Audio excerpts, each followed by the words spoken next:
Nightcast. Stephen Lloyd Gilbreth brings you the current news from the world today and how it relates to Bible prophecy. Understanding the end-time events leading to the peaceful world tomorrow. Ladies and gentlemen, Stephen Lloyd Gilbreth. Greetings, friends, and welcome to this December 9th, 2013 edition of Nightcast. Tonight we open up with a story that relates to the United States and something that began 100 years ago this month. On December 23rd, 1913, President Woodrow Wilson signed the Federal Reserve Act, creating the U.S. Central Bank that, again, this month celebrates its 100th birthday. Created in the wake of financial panics of the early 20th century and in the teeth of deep suspicion of centralized power, it is now perhaps the most powerful financial institution on the planet. BBC business reporter Simon Jack was granted rare access to the Federal Reserve's inner sanctum, just a stone's throw from the White House. Just a short walk from the White House. Here we are at the home of the Federal Reserve, guardian of the US dollar, sentinel overseeing the world's largest economy, all of which makes it one of the most powerful institutions on earth. It's 100 years this month since the Fed was founded, and we've been given a rare look inside to see how decisions that affect us all are made. Suspicion of centralized power is evident in a couple of ways. One, you won't find the word central in this central bank's title. And secondly, although this is the Fed, there are 12 regional Federal Reserve banks, and their names are on the wall either side of me here in the atrium. Boston, New York, Cleveland, St. Louis, Minneapolis. A reminder of the agricultural and industrial makeup of the US as it was 100 years ago, and a reminder to the folks who work here that it's not just for people in Washington and New York they go to work, they're here to work for the whole country. In this room, just off the boardroom, hang the portraits of past chairmen, and the history of the power struggle between the Fed and the government has taken many twists and turns. William McChesney Martin, for example, was continually getting into scrapes with the Oval Office about who really pulled the levers of economic power. There is an old expression well known to bankers, investors, and even to presidents: don't fight the Fed. And that warning leads some people to think that the Fed's staggering power should be curbed or even abolished. Others say that it's that precise lack of political influence that allows them to do radical and often unpopular things, like Paul Volcker had to do when he started raising interest rates very sharply in the 1970s. The board of today has had to do some pretty radical things itself, like the current unprecedented program of printing trillions of dollars to try and stimulate the US economy. The heads of those 12 regional Federal Reserve banks get together with the Board of Governors to get down to the real business just through here. Welcome to the nerve center of the global economy, the boardroom. The most important room in the financial world. In this grand chamber, 19 chairs arranged around a table 27 feet long, which weighs 2 tons. And the financial heavyweights who sit in these chairs decide things like how many dollars should be in circulation, what should the rate of interest be, should there be more quantitative easing, less quantitative easing, decisions that have implications all around the world. And in this chair, at the center of it all, the chairman of the Federal Reserve, one of the most important people in the entire world. But with great power comes great responsibility. That now falls to Janet Yellen, the first woman to sit in the chair, and the person who will lead the Fed into its next 100 years. Okay, friends, and I'm sorry we cranked the volume as high as we could in this video. There were parts where the volume came up. There were other parts where it was down a little bit. But I think you could probably hear it and make your own adjustment. But we try to keep those volumes as even as we can here. But as in spite of what you just heard about how those powers in the central bank work to manipulate things for and it's called the global nerve center of global financial import. Still, as you'll see in a video we'll show probably at the end of the program tonight related to Mandela's funeral tomorrow. There's, even when Mandela was alive there, and after he took power in South Africa, there continued to be poverty. People expected that things would turn around and that South Africa would become an affluent, wealthy nation eventually under Mandela, but it never happened. In over a decade, it didn't happen, and poverty continues there until this day. But in China, things are looking up. China's export growth accelerated in November, adding to signs of a rebound in the world's second largest economy. Shipments rose 12.7% from a year ago, up from 5.6% rise in October. Most analysts had forecast a growth of 7%, but imports grew 5.3% from a year earlier. That was down from October's growth of 7.6%. Sharonjit Lyle asked Richard Jerram of Bank of Singapore what he made of the numbers. Most of the data suggests there's not much rebalancing taking place. I say the growth is coming from exports, and the domestic growth, such as it is coming from investment and housing. So there's not really that much evidence of a rebalancing towards consumption. I think that's why, one of the reasons why you're seeing a fairly soft import number. But we've got other data due out this week, inflation today, industrial production, and a whole host of other data out tomorrow. What will that suggest about the Chinese economy? Well, I think the industrial production is going to be quite important. It looks like that's humming along around the 10% pace, obviously partly supported by the export growth. That's, I think, an acceptable pace of growth. It suggests things are not too overheated, but they're maintaining a happy enough growth rate to keep things like job creation on track. The other important number is going to be the monetary numbers, because there's been this excessive credit fueling investment, so they're really trying to claw back some of that credit growth. Friends, in spite of that tremendous growth going on in China now, China is having water problems. We'll show you a story about that later tonight. First, we want to cover some news on protest around the globe, and those protests relate, let's put our chart up on the screen for a moment. Those protests relate to, well, let's see, we're having a little problem with that. Let's try it over here. Well, for some reason I can't seem to get our buttons to work. Let's try it this way. Okay, now these protests relate both to the second seal, the red horse of war and rumors of war and world war, nation against nation. Rumors of war, it comes under that category, and even inside of a nation, civil type war happenings.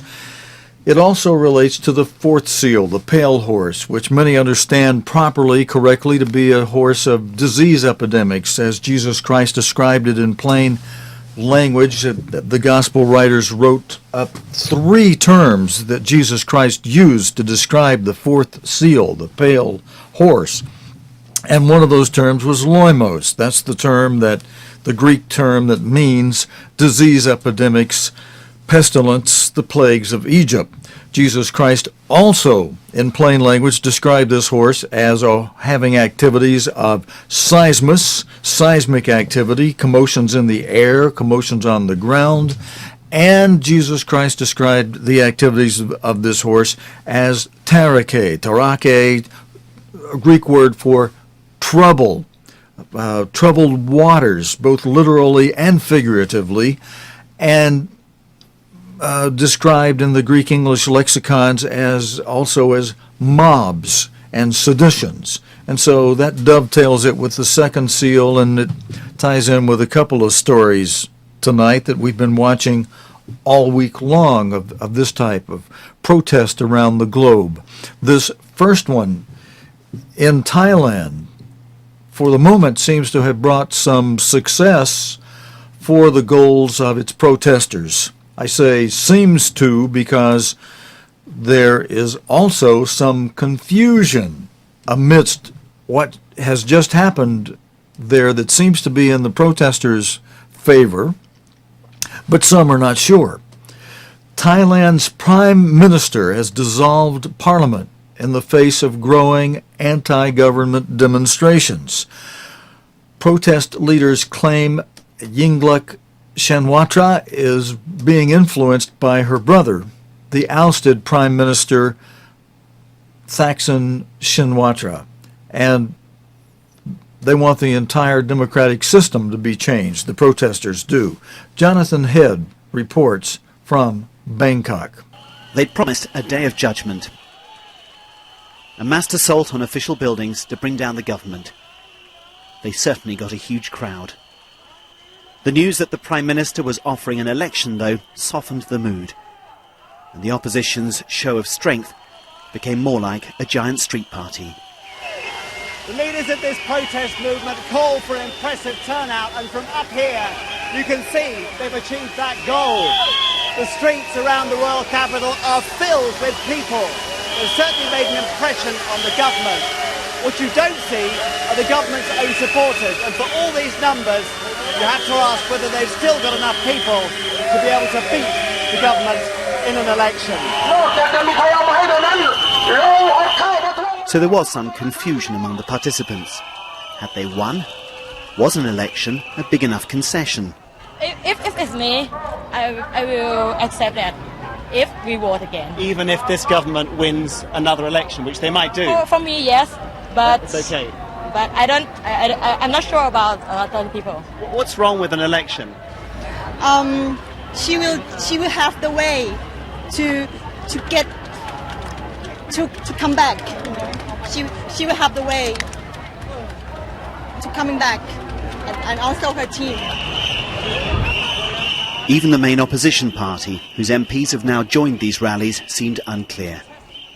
Its leader, Abasit Wejajiwa, has been demanding an election for days, yet was suddenly unsure whether he would even contest it. You have to ask the party.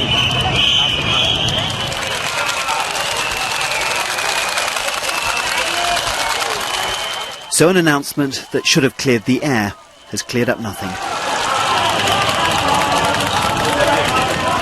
An election will be held in less than 2 months. How it will go, whether its results will be respected, is anyone's guess. Jonathan Head, BBC News, Bangkok. And friends, in the Ukraine, there's definitely a lot of protests going on around the world. Makes me sometimes wonder, well, when are these massive protests of this size going to perhaps happen in the United States? Well, in one way I say, God forbid. Let's hope we don't see too much of that, or need to see too much of that. Hopefully there is some change for the better. Of course, we know the lesson that Jesus Christ and God the Father are allowing to be written in the history of mankind in the 6,000 years allotted for man to be able to govern himself on this earth since the Garden of Eden, is that man will just not be able to govern himself without God. But in the Ukrainian police have begun moving against protesters in Kiev, with some protest camps in front of the government buildings dismantled. An opposition party said security forces had raided their headquarters. The protesters had been given until tomorrow, until Tuesday, to leave. No clashes have been reported. And a very brave man here, the BBC's Steve Rosenberg in Kiev, says police were out in noticeably greater numbers today. Well, there were two things in Kiev today that were very different. The first was the snow, which blanketed this city, including Independence Square behind me. The second thing that was different today from yesterday was the police. There were lots more police in the centre of the city than there were yesterday. We saw hundreds of police in the government district in long rows. Some police had surrounded a small tent encampment which an opposition party had pitched yesterday. One of those tents we saw being destroyed. The main tent encampment on Independence Square hasn't been touched. You could probably see there are still lots of protesters on the square enjoying something of a pop concert, listening to political speeches. But it is clear, I think, from the numbers of police we've seen today that the authorities are starting to attempt to restore their control here in the Ukrainian capital. Steve, do you think that the protesters will continue out on the streets and, of course, in Independence Square? Well, the protesters we've spoken to seem determined to continue their protest in bitterly cold conditions. The weather has turned very cold. We've had snowstorms today, but the protesters seem determined to continue. The opposition, though, has failed so far to force any concessions from the government. And as you mentioned, President Yanukovych has suggested sitting down for talks with the opposition at a nationwide round table. It's not clear when that would happen.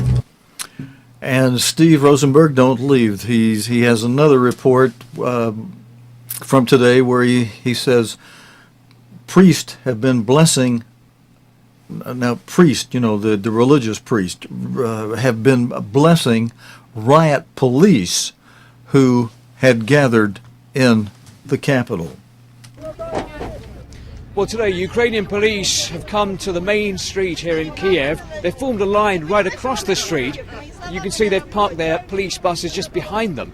And this is very close to the City Hall, which was occupied last week by anti-government protesters. Now, quite a crowd has gathered here. People have been shouting, "Police are with the people." A number of priests have been coming here, urging the police not to use force and blessing the officers. Well, this is the other side of the police line, and these are the barricades which the protesters have built, using everything from tyres, pieces of wood, bits of metal, even park benches. It's quite a tense situation here. People don't know why the police have suddenly appeared, but Independence Square is that way, and people here suspect there could be an attempt to disperse the protesters. Well, this is City Hall, the building that was occupied by protesters earlier this month. A lot of activity, a lot of people going in and out, and a lot of rumour and speculation. People we've spoken to think that there could be an attempt by police to storm the building. The fact that the police lines have appeared up the road adds to that. But at the moment, no sign of any attempt to reclaim the building. But there are people on guard with sticks here just in case. Now, these people say they want Ukraine to be closer to Europe. But it's important to remember, I think, that not everyone in this country shares that view.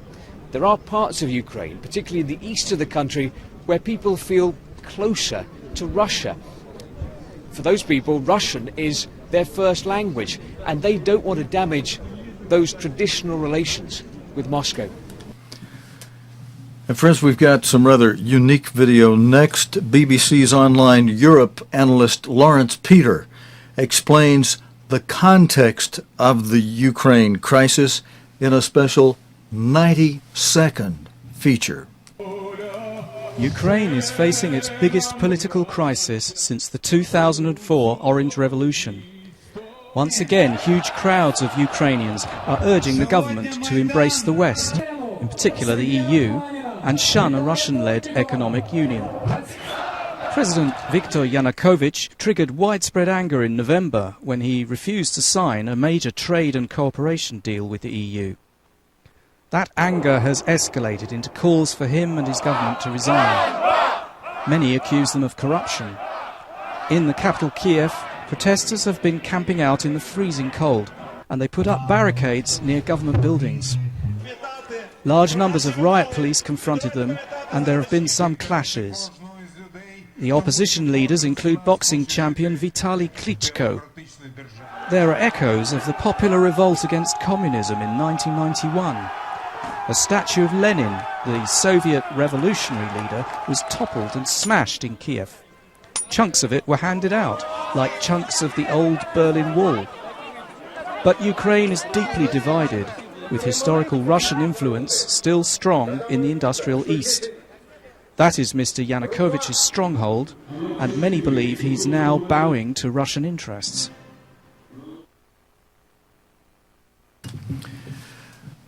Okay, we'll be keeping our eye on that one, of course. It relates very much to how the EU is going to shape up, or shape into a United States of Europe eventually. Our brother Ruben, friends, is heavily involved in Africa and very much in the news right now. French soldiers have started to remove weapons from fighters in the Central African Republic, the CAR. There was a brief exchange of gunfire between armed men and French soldiers near the airport in the capital, Bangui, as the disarmament began. The BBC's Thomas Fessy reports from Basangoa. Now that's not Bossa Nova, that's Basangoa, where the fighting was intense. An anxious morning in Bosangoa. Men are bracing for an attack in front of the Catholic mission, now home to nearly 40,000 Christians. They fled here from the violence of the last 3 months. It's bad news from the capital, Bangui. Christian militiamen called Anti-Balaka and former soldiers have launched an attack. But their attempt to dislodge the interim president has failed. African peacekeepers desperately try to contain a fight on two fronts. One of their own is injured. Everybody is terrified by the brutality, but most people were able to run for safety, like these families hunkered down at the military base. Others in the Muslim quarter were not spared.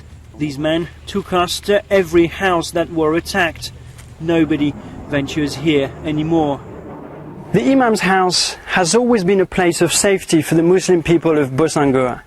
And so it was to his house, right behind me, that they fled when the fighting broke out. But the Imam had already been taken to a safe place. And so when the former soldiers who were backing the Christian militia attacked his house, everybody fled. It was absolute panic in this street. Defiance and mistrust have drawn a religious line across this town. But This is the sound of hope. The French are near and they're making it known as a jet carries out a low-level flight pass. For their second military campaign on the African continent this year, French troops were given a UN mandate to disarm militias. And friends, we'll keep an eye on what Brother Ruben is doing there in the CAR, the Central African Republic. Now, in Belfast, Ireland, an American diplomat has arrived there in an attempt to resolve disputes surrounding flags, parades, and the legacy of the Troubles. Richard Haas said there was a sense of urgency. Many of you watching this program would be familiar with that term. A sense of urgency in the talks as he returned to the country for 2 weeks of negotiations. Chris Buckler reports. Every evening in North Belfast, there's a loyalist parade. That's costing £50,000 a day to police. This dispute over a decision to prevent Orangemen from walking past the mainly nationalist area started at the height of summer. Protests are still taking place on a nightly basis at the start of winter. You have been asked to disperse immediately. Parading's just one of the issues Richard Haas is trying to solve. I think it's a bit of a mission impossible. Expect them to come in for a 6-month period and solve all the problems in Northern Ireland. I don't think the guy's a magician, to be perfectly honest. Dr. Haas seems determined to try to work his magic and find an agreement about parades, flags and the past. But the Christmas deadline is hard to ignore. Now, I've heard some say that I am optimistic. Others have described us as ambitious. I can live with both of these descriptions. In a place where flags can be the source of conflict, he's already asked a controversial question. Should there be a new flag to represent Northern Ireland? So we're going to ask you to try and design a flag for Northern We asked Ireland. students at Queen's University in Belfast to come up with ideas. This was one suggestion. Realistically, I don't think there's going to be one in the immediate future that everyone could get behind. Who thinks a new flag would be a good idea? That says a lot. You've got enough flags to argue about, don't add another one in the mix. Okay, so they hope to resolve that before the end of the year. The first stage of an ambitious multi-million-dollar plan to divert water from rivers in the south of China. You know, we mentioned earlier in the program how China is having a great upswing economically, and yet they've still got some big water problems in the south of China to northern and eastern areas. It's have been completed. They've completed plans to divert water from rivers, according to state media. Once finished, it's hoped the infrastructure project will help provide billions of cubic meters of water each year to millions of people in drought-prone areas. Tom Santarelli reports from China. After more than a decade of construction and over $8 billion in investment, the first phase of Stage 1 of China's south-to-north water diversion project is now complete. State media reports that water from the lower reaches of the Yangtze River, the country's longest, has been flowing easterly to Jiangsu, Anhui and Shandong provinces since November the 15th. The water is being diverted just under 1,500 kilometers through an extensive system of canals and trenches. Residents here have been drinking the water taken from underground for a long time, but the underground water contains a high fluorine content. The quality of drinking water has been significantly improved, and it's also relieved the water shortage in this region. Some critics say the project could result in substantial environmental damage, and that the money could be better spent on treating polluted river water. Construction is still underway on 2 more central and western routes. Tom Santarelli, BBC News. And friends, there's a big funeral tomorrow. South Africa prepares for Mandela Memorial Service. It's a memorial service, not a funeral. World leaders, dozens of world leaders and former leaders have started arriving in South Africa, ready to attend the National Memorial Service for Nelson Mandela in Soweto tomorrow. Both President Obama and the Cuban leader Raul Castro will be among those taking part. David Cameron and former Prime Minister Sir John Major, Tony Blair, and Gordon Brown are also attending. Meanwhile, Mr. Mandela's daughter has told the BBC about the wonderful final hours her father spent surrounded by his family. The BBC's Africa correspondent Andrew Harding reports. The stage is not quite set, but world leaders are on their way, and tomorrow they will join the crowds here at the World Cup Stadium to say goodbye to Nelson Mandela. There he is, there, over there. Today, his daughter described Mandela's last days and moments in her first broadcast interview since his death. Every day for the, past how many months, I would say, I love you, Dada. I'm coming to see you tomorrow. And then maybe he would open his eyes for just a second and close those eyes. So for me, I think that until the last moment had us. Many of the family were at his bedside last week when the doctors warned them he was slipping away. When they told us Thursday morning that there was nothing that they could do, and said to me, Mikey, call everybody that's here that wants to see him and say bye-bye. It was the most wonderful day for us. And friends, we are out of time, so I'm going to thank you for joining us tonight. God willing, and the creek don't rise. We'll be back again Tuesday night for our next edition of news related to the Bible and prophecy here on Nightcast. Until next time, your host Stephen Lloyd saying, so long, friends. You have been watching Nightcast with Stephen Lloyd Gilpith. Nightcast can be seen Sunday through Thursday nights here on cogtv.org. Tonight's program is also available anytime on demand in the cogtv.org video archive.